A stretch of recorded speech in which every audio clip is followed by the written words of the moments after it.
Sí, yo quiero agregar algunos datos para apoyar lo que estamos diciendo.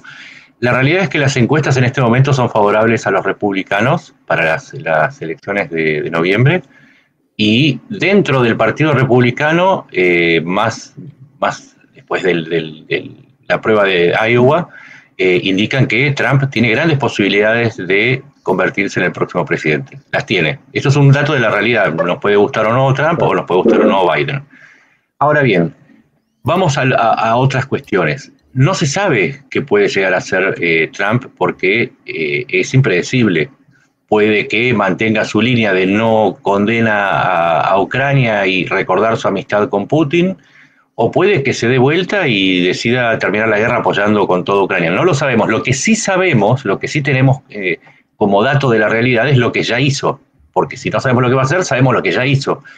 Hay que recordar que una de las últimas decisiones que tomó como presidente fue ordenar el retiro de Estados Unidos, de Irak y de Afganistán, y entregarle Afganistán a los talibanes y el sur de Irak a Irán, que a partir de ahí hizo control de territorio gracias a las milicias chiitas con las que tenía vínculos, y estableció una red de grupos y de bases propias de Irán, porque Irán tiene bases en el sur de Irak, que le permitieron abastecer con mayor facilidad a el sur del Líbano y el sur de Siria, a Hezbollah y otros grupos. Entonces, sabemos que lo más previsible, porque tenemos que pensar en lo que...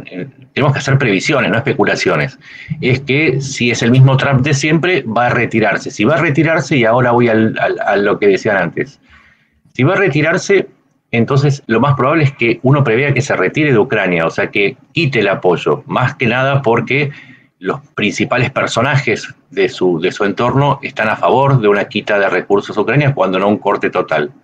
Y esto para Europa implica darse cuenta de tres cosas. La primera es que, así como tercerizó sus industrias por cuestiones de costos llevándolas al oriente, también tercerizó su defensa, dejándola en manos de Estados Unidos. Es algo que Trump le advirtió a Merkel en su momento.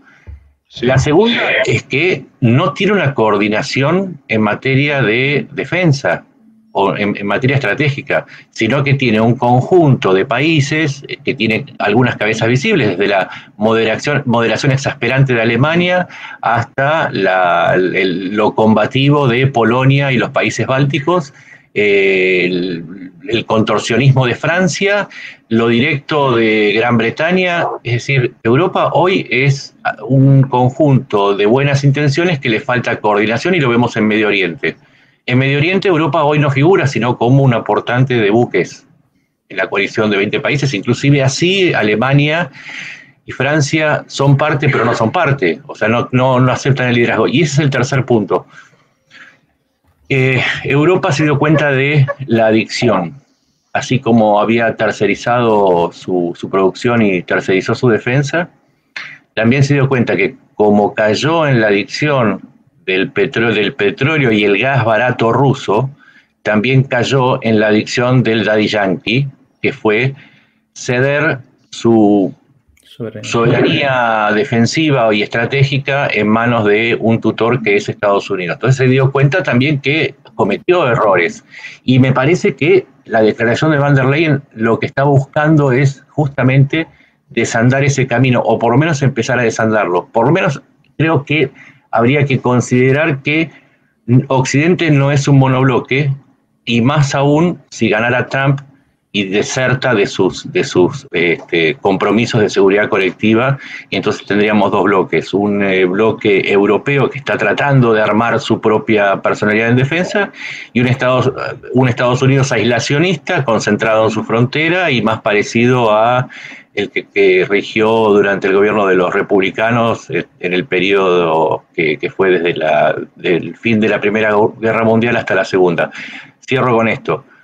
Lo que Estados Unidos tiene que entender es que si en su momento no frenó a los nazis en los Sudetes, después lo tuvo que frenar en las costas de Francia y en el norte de África. Y si no frenó a los japoneses en Manchuria, después los tuvo que ir a buscar a las costas de Filipinas. Creo que esto es lo que está entendiendo Van der Leyen y el resto de los dirigentes de Europa. Nada, quería agregar esos datos.